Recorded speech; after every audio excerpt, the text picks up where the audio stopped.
Саясаттану пәні үшінші дәріс тақырыбы қазақ даласындағы егемендік идеясы. Жоспарда қарастыратын төрт сұрақ: қазақ халқының саяси ойларының бастауы, хандар билігі, тәуке хан заңдары, қазақ даласындағы егемендік идеясы, 4-19 ғасырдағы Қазақстандағы саяси ойлар. Қазақ халқының саяси ойларының бастауын біз Әл-Фараби, Жүсіп Баласағұн, Қожа Ахмет Яссауи, Асан Қайғы Сәбитұлы, Қорқыт аталардан бастаймыз. Қазақ халқының рухани мұрасында саяси ой пікірлерге бай. Оның ішінде ең шоқтығы биігі ислам философиясының негізін салушы ірі ойшыл Әл-Фараби. Қазақтың бірінші философы, әлеуметтанушысы, математигі, физигі, астрономы, ботанигі, логика және тіл маманы, музыка зерттеушісі Әл-Фараби. Өмір сүрген жылдары 870-950 жылдары өмір сүрді. Ол Арыс өзенінің Сырдарияға құяр жерінде орналасқан Араб қаласында дүниеге келген. Бабамыз ғылымның сан саласы бойынша 150-160-тан астам трактаттар жазып, артына мол мұра қалдырды. Саясаттануға байланысты мейірімді қала тұрғындарының көзқарастары, азаматтық саясат, бақытқа жету жолдары, саясат туралы деген еңбектері бар. Мейірімді қала Әл-Фарабидің еңбектері әлем түкпір-түкпіріне тарап, оның ықпалымен Ибн Рушд, Ибн Сина, Омар Хайям және тағы басқа ойшылдардың дүниетанымы қалыптасқан. Түрк әлемінде әйгілі ақын, философ, қоғам қайраткері болған Жүсіп Баласағұн. Оның өмірбаяны туралы деректер аз. Жүсіп туралы мағлұмат біз оны негізгі еңбегі құтты білік, бақытқа әкелетін білік, қайырымды білім, кейбіреулері бақыттылық жайлы ілім деп те атап жүр. Осы дастандарынан білеміз. Бұл еңбектің басты ерекшелігі ол сол кездегі ресми араб тілінде емес, ана тілі түрік тілінде жазылғандығында. Білім билеуші күшін де, халық үшін де игілікке қол жеткізудің бірден-бір қайнар көзі деген идея оның мазмұнының арқауы болған. Бұл мемлекетті білімді әрі қарапайым билеуші басқару керек деген.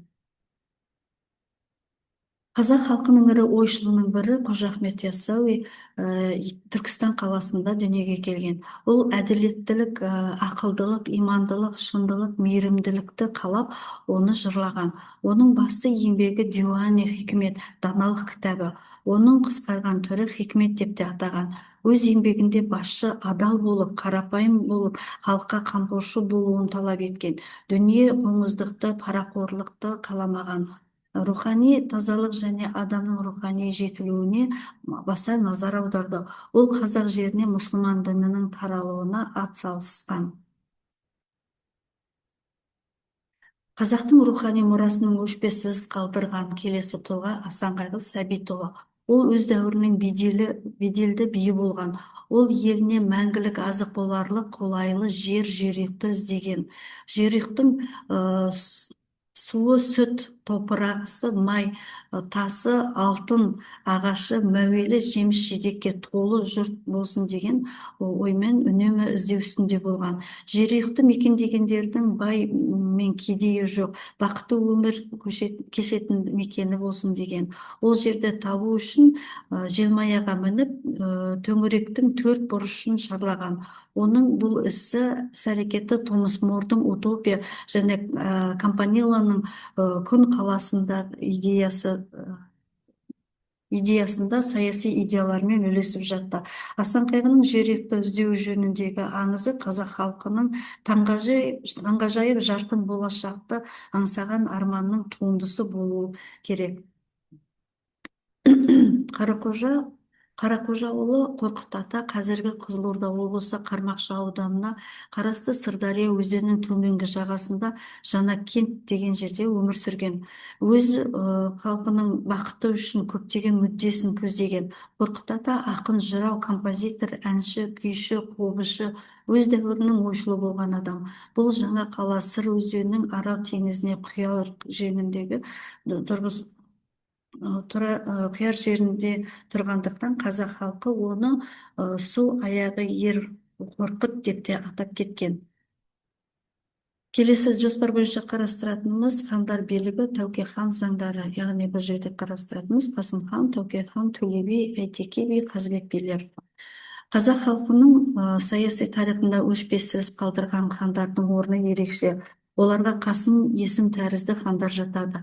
Қасым хан қазақ халқының басын құраушы болды.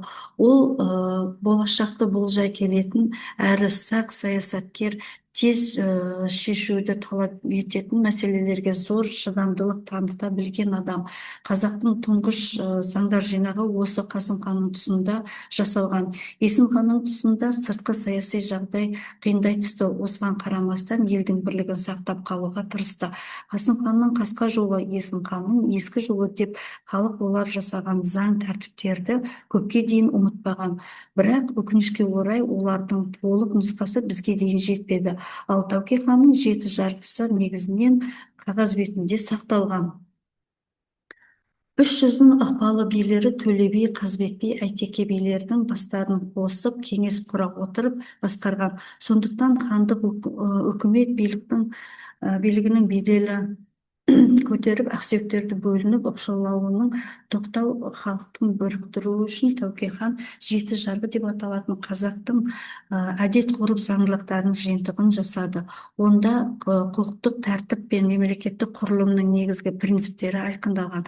Атап айтқанда, жер дауы, жесір дауы, құн дауы, мал мүлік дауы, ұрлық, қырлық, айып, жаза, алым, салық және тағы басқаны қарастырған. Ол туралы кейбір зерттеушілер бұл құжатта Шыңғыс ханның ұлы жасақ заңынан, сондай-ақ Қасым мен Есім хандардың заңдарына сүйеніп жасалған дейді.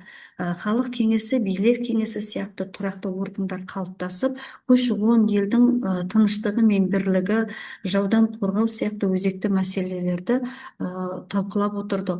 Ол қазақ халқына, қоғамына түбегейлі өзгерістер әкелген ірі реформатор тұлға еді.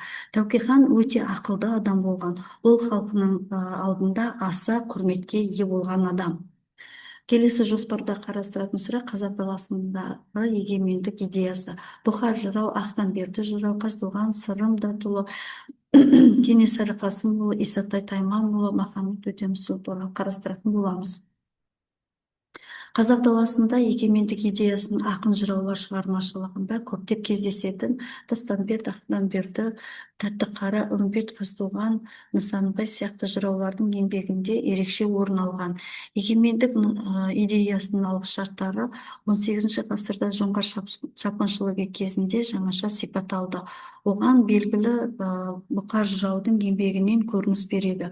Бұқар жырау өзінің саналы ғұмырын Абылай ханмен бірге өткізген. Сол жерде әлеуметтік саяси мәселелерге қатысып, түрлі дау жанжалдарды шешуге араласып, мемлекетті басқару ісінде белсенділік танытқан.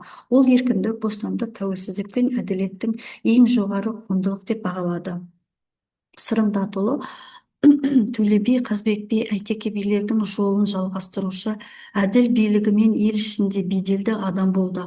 Рулар арасындағы мәселелерді шешуге Сырым Датұлының шешендік өнері жоғары бағаланды. Қазақ халқының тарихындағы ең алғашқы ұлт азаттық көтерілістің басшысы болған, бірде қолына қару алып шайқасса, енді бірде қарсыластарымен мәмілелерге келу саясаты арқылы жауына дес бермеген дейді. Халқын қырғызбай, елінің еңсесін түсірмей, ар-намысы мен рухани жатыспауын оның ерекше тұлға екендігі көрсетеді. Кенесары Қасымұлы қоғам қайраткері, әскери қолбасшы, қазақ халқының ұлт азаттық қозғалысының көсемі. Қазақ халқының соңғы ханы, Шыңғыс ханның 27-ші ұрпағы, Абылай ханның немересі. Ақылды саясатшы, әскери қолбасшы ретінде жаудың мықты қарулы күші бар екенін жақсы түсініп, ол сол себепті соғысқа мұқият даярланады. Бұл Кенесарының қазақтың 300-ін бір мақсатқа біріктіру саясатына қару-жарақ жасауды, соның ішінде зеңбірек құюды жүзеге асыру үшін орыс және өзге де шеберлері таратуынан көрінеді. Қазақ ақсүйектері екі жырлап, бір тобы көтерілісті қолдаса, екінші оларға қарсы топты құрды. Соған қарамастан Кенесарының қол астында 20 мыңнан аса сарбаз жиналған. Қоғамдық сананы дүр сілкіндірген тағы бір көтеріліс Исатай Тайманұлы бастаған көтеріліс болды. Ол халқының ой санасын ояуына ықпал етіп қана қоймай, оны саяси жағынан пісіріп жетілуіне итермеледі. Исатай мен Махамбет бастаған көтеріліс тек осы батырлар мен Жәңгір ханның ғана емес, 19 ғасырда халқымыздың трагедиясы ымыраға келмей екі саяси күшке соқтығысты. Оның бірі жұртымыздың шағын бір бөлігін ұлттық рух тәуелсіздік үшін күреске еркіндік аңсаған күш. Екіншісі патшалық Ресейдің отарлаушы саясатының ықпалы болды. Жәңгір жалпы азаматтық үрдіс әдісімен билік құруға ұмтылған жаңа өркениет адамы болса, Исатай ұлттық халықтық өр мінезімен намысы жігерлі тұлға болды. Екеуін бір-біріне жау еткен бұқара жұртқа жүргізген патшалық биліктің саяси факторы мен идеалы қарама-қайшылығы еді. Махамбет Өтемісұлы саяси күрестің дауылпазы, ақын, идеологы. Өз халқына аса қадірлі, аса болмысымен берілген, өте білімді, орыс тілін жете меңгерген, батырлықтан жаралған, шын мәнінде патриот, керемет, ізденпаз, сирек ұшыраса, ықыласты, соншалықты сүйкімді тұлға еді. Ол алдымен ол адамды шыққан тегі, қоғамдық жағдайы мен баға бермейді. Ол адамның рухани дүниесіне қарай сыйлаған сондай адам болды. Махамбет үшін кісінің қылығы ол адамдардың бақыты үшін күресуші, ақиқат пен ізгілік жоқтаушысы, ар-ұят пен азаматтың қорғаушысы болса ғана адамгершілікке тән қасиеті бар адам деп санаған. Жоспар бойынша төртінші қарастыратын сұрағымыз 19 ғасырдағы Қазақстандағы саяси ойлар. Абай Құнанбаев, Ибрайым Алтынсарин, Шоқан Уәлиханов және Шәкәрім Құдайбердіұлына тоқталамыз. 19 ғасырдың екінші жартысында қазақ қоғамы әлеуметтік саяси өмірінің түбегейлі өзгеруімен сипатталады. Бұл өзгерістер Қазақстанның Ресейге қосылуымен аяқталуымен байланысты. Осы ғасырдың ортасында қазақ хандығы жойылып, саяси жүйе өзгеріп, Қазақстан Ресей отарына айналды. Осы кезде Қазақстандағы саяси ойдың дамуы бір бағытта болды және қазақ жұртының ой санасының қалыптасуына, дамуына бағытталды. Осы бағыттағы саяси ойдың негізін салушылар Абай Құнанбаев, Ибрайым Алтынсарин, Шоқан Уәлиханов еді. Бұл ақыл-ой алыптарының өмір сүрген уақыты қоғамның саяси ордасы тарихи бір кезеңде ортақ арман мүддесін туған ақынның ой санасын ояту, әлемдік мәдениет қатарына ұлттық өркениеттің сақталып, басқа дамыған елдермен тең етіп түсуі болды. Сондықтан Шоқан, Абай, Ыбырай да орыс халқының алдында қатарлы прогрессшіл, мәдени қазақ даласына таратушы ретінде қазақ тарихындағы ағартушылық қозғалыстарының негізін жасаушы ғалымдар болып қалды. Шоқан Уәлиханов қоғамның саяси әлеуметтік құрылымы жөніндегі көптеген еңбектер жазды. Ғалым мұрасының үлкен қырғыз қайсақ ортасының ескі аңыз әңгімелері, қырғыздардың шежіресі, даладағы мұсылмандық туралы, Қытай империясының басты өкілі Қашқария туралы жазбалар, Абылай сот реформалар жайында хат деген еңбектер болды. Шоқанның соңғы аталған еңбегінде бұқара халықтың мүддесіне сай билігі соттының сақталуы қолдады. Өз халқының болашағы үшін отаршылардың билігінен әлеуметтік экономикалық реформа жасау барысында қазақтардың мүддесі үшін еңбек етті. Ол демократ болғаннан кейін әлеуметтік экономикалық өзгерістерді жаңашылдық, прогрессивті дүние ретінде қолдады. Сондай-ақ феодализм мен бюрократизмді қазақ әйелдерінің құқығын шектеуші ретінде мұсылман дінін сынады. Шоқан Уәлиханов феодалдық тоқырау кезіндегі қазақ ағартушы демократ идеологиясының негізін салушы болып саналады. Қазақ халқының ұлы ағартушысы педагог, қоғам қайраткері Ыбырай Алтынсарин қоғамның экономикалық дамуына қажетті мамандарды әзірлеу ісіне баса назар аударып, қазақ халқының жалпы мәдениетін көтеруді көкседі.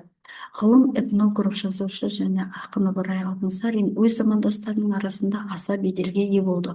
Ол қазақ жастарына ең алдымен білім техниканы игеруге шақырды. Оқысаңыз, балалар, шамаменен шырақ жағылар, тілегенің алдыңнан іздемей-ақ табылар. Оқымаған сауатсыз надандарды сынап, ақ пен қараны ажырата алмайтын көрсөкір ретінде суреттеген. Адамды құстай ұшырды, мал істейтін жұмысты от пен суға түсірді. Отсыздық тамақ пісірді, сауатсыздан сусын ішірді. Ол елдің саяси өмірін тікелей араласып қызмет жасады. Әрбір ғұлама ойшыл өз өмір сүрген заманның тыныс тіршілігін айнытпай байқап, болашаққа көгерген болжам жасай алатындығымен дараланды. 19 ғасырдағы қазақ топырағындағы Абай да сондай тұлға болды. Қоғамның ұдайы ұрпақ ауысуынан тұрады дейді. Қоғам ұдайы ұрпақ ауысудан тұрады дей келе, былай тұжырымдайды: дүние бір қалыпты тұрмайды, адамның қуаты, ғұмыры мәңгі емес. Дүние үлкен көл, заман соққан жел, алдыңғы толқын ағалар, артқы толқын інілер деп суреттеді. Кездейсоқпен өлінер, баяғыдай көрінер деген қанатты сөздерімен Құнанбаев ақын тарихта қалды. Шәкәрім Құдайбердіұлы Абайдың немере інісі. Құнанбайдың Құдайберді деген баласынан туған. Жасынан жетім қалғандықтан оны Абай бауырына салып тәрбиеледі. 1905-1906 жылдары Стамбул, Каир, Бағдат, Мекке шаһарының кітапханаларда болған. Толстоймен кездесіп, хат жазып отырған. Оның үш анық деген еңбегінде қоғам дамуы туралы мәселелер сөз болды. Билік туралы қазақтың ескі жолы жоқ емес, қазылған қара жолдай жолы бар деп атаған. Пысықтауға арналған сұрақтар осы тақырыпты қорытындылауға арналады және қолданған әдебиеттер сыналады. Назарларыңызға рахмет.